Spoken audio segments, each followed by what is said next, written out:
Wow, I've just realised there's a load of messages on YouTube for me. Sorry, I didn't even know they were there. I'm so rubbish at this, it's unbelievable. Please accept my apologies if you wanted a reply. I'll have a look at them the next day or so and see if I can get back to you. But apologies again, I am useless. Anyway, I was listening to the news headlines this morning on LBC, and they were saying that pressure was mounting on David Cameron to bomb Syria. Now, this is where the mainstream media are deceptive, disingenuous, and quite frankly, immoral.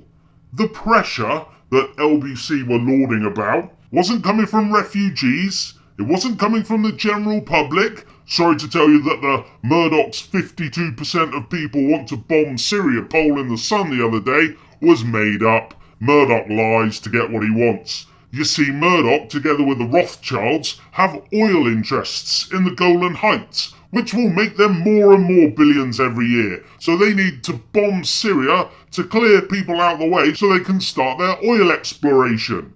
Anyway, this pressure wasn't coming from MPs either. The pressure that LBC say is now bearing down on Cameron to help the people by bombing them and destroying their country even more, this pressure is coming from a former Arch Bishop of Canterbury. It's a man of the church. A former leading man of the church is leading the charge to murder people. The world has gone insane. So we should bomb innocent people and kill them to bring about peace and stability, and to stop the killing of innocent people by killing innocent people. And this is from a man of the church. Did Lord Carey, who, being a lord and from a church, must be a paedophile? I don't know this, by the way. I have no evidence to support it, other than he's a lord and he's part of the church. Is he being blackmailed to say such utter nonsense? So did Lord Carey back the bombing of Libya, that some reports say killed up to 60,000 innocent people? What an absolute dick this man is. Did you hear Lord Carey coming out about the hundreds of thousands of Christians that were killed in Libya after Cameron liberated that country in 2011? No, he was silent on that matter.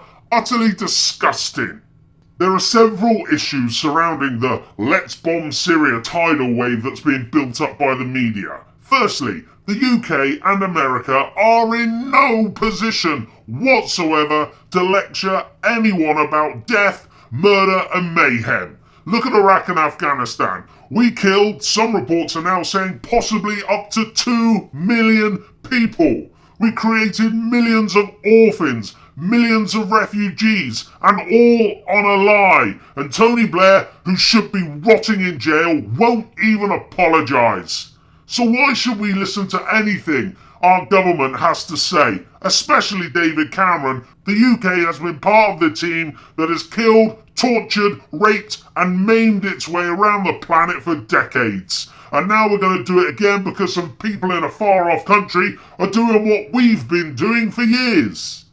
David Cameron bombed Libya in 2011 and destabilised the country, and it's turned into an ISIS breeding ground. Cameron will not admit that this plays any part in the migrant crisis we have at the moment. But anyone with half a brain can see that that bombing was a huge catalyst to the events we see today. In 2013, Cameron forced a vote to bomb Syria and help the rebels against Assad. Those very rebels were ISIS. Cameron wanted, honestly, I'm not taking the piss, Cameron wanted to support ISIS in 2013 by becoming their air force. Make no mistake about it, Cameron was on the wrong side in 2013. Now David Cameron is arguing to bomb Syria, but this time to help Assad against ISIS, the very group that David Cameron wanted to help only 2 short years ago. Another issue is that the bombing won't stop there. There will soon be, in fact there are already calls for boots on the ground. Well, I say the first boots on the ground should be the members of the politicians' families who voted for war, together with said politicians. In 2011-12, the American government knew they were funding and training and arming terrorists in Syria, psychopathic terrorists, They knew that this would lead to the creation of a terrorist organisation such as ISIS. And it did. And it was always intended to. America created ISIS. Like Al-Qaeda in the late 70s to fight the Russians in Afghanistan, America is again responsible for creating a despicable terrorist organisation. And I'm not talking about the CIA. Now, our friends, Saudi Arabia, who have recently killed at least 5,000 innocent people in Yemen without any politician or news media or former leader of the church for that matter saying anything about it. Saudi Arabia have also beheaded over 100 people so far this year, which is more than ISIS have. Well, Saudi Arabia are one of the main funders of ISIS. Yet no one in power says anything about this, do they? Because Saudi Arabia are apparently our friends. Apparently ISIS are selling oil. Who's buying this oil? Where are the refineries? They would be easy to find and destroy. Remember, we can apparently now read a wristwatch from space, but we just can't find a massive oil refinery in the middle of the desert. Unbelievable. America also needs to stop accidentally losing billions of dollars worth of weapons, only for them weapons to accidentally land in ISIS's lap.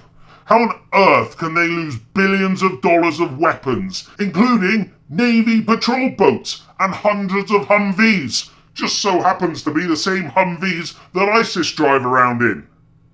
In the Labour leaders' debate on Sky News the other day, Jeremy Corbyn did more than anyone so far to offer a sensible solution to the ISIS crisis. Listen to what Jeremy Corbyn had to say.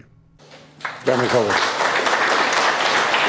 If we started bombing now, we'd be killing civilians. We wouldn't necessarily deal with it. We are bombing at the moment. Yeah, I mean, we are bombing in Iraq, and apparently we are taking part in some bombing in Syria, even though the government pretended we're not. Well, and that was only revealed by Freedom of Information requests. But I do think that the issue would be we'd bomb, we'd kill people, we wouldn't destroy or defeat ISIS, we would actually probably make the situation considerably worse. But that's in a sense where that question is interesting. Where that leads to, then, talking of course, about going further, isn't it? Yeah, absolutely.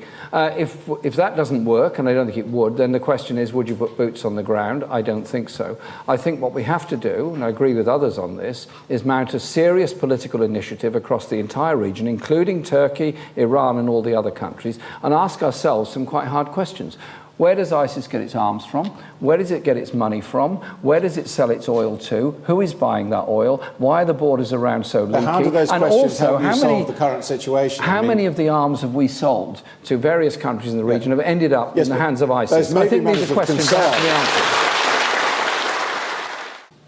You support the refugees that are fleeing. You try to bring about a political process. And interesting, I actually agree with the Foreign Secretary on this point, that he went to Tehran to reopen the embassy there. And I have real concerns about human rights in Iran, but nevertheless, there has to be a relationship with Iran. And he made the point that since this agreement may be successful with the USA, there's a real possibility you can bring about a proper political dialogue across the entire region that involves everybody except ISIL. That provides some possibilities and some hope. Bombing, I think, would make the situation worse. More deaths would follow, more horrors would follow, and more people might end up being attracted towards ISIL and see them as a victim as a result of it. It's a very dangerous situation. There's no easy, palatable answers, but we've got to start somewhere of recognising how ISIL grew and try and cut off their supplies and cut off their funds.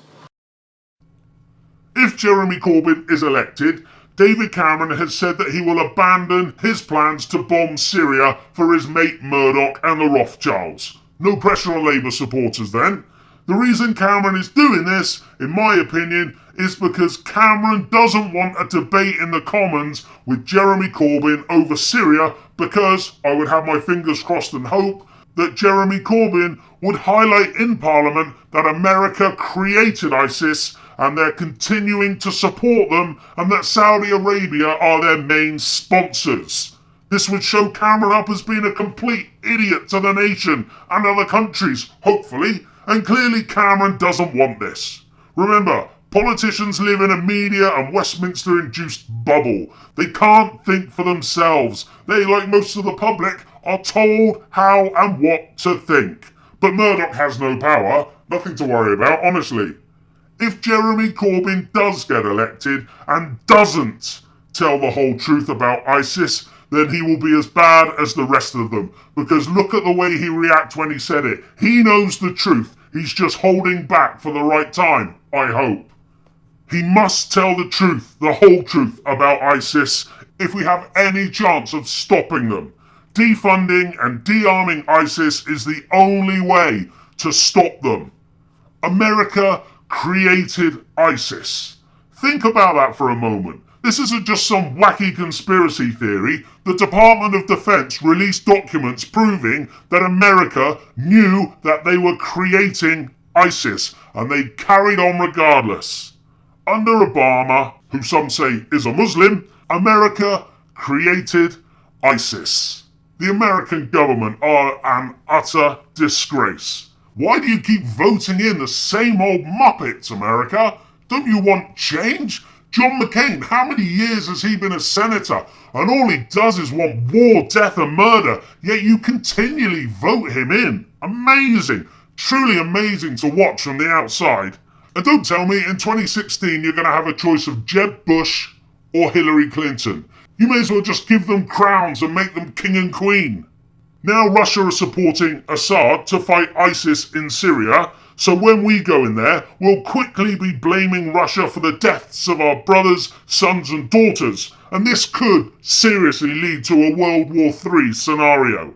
I know, Strictly Come Dancing and X Factor are back on, so I shouldn't talk about horrible reality, should I? I should just suspend my belief and just look at who's wearing what sparkly dress and how well they put one foot in front of another. I know, I'm sorry, but people are waking up and seeing the game for what it is. It's a dangerous game of life and death for the bankers and the world's money men. Oh, and also Murdoch and the disgusting Rothschilds so they can get their hands on the Golan Heights oil.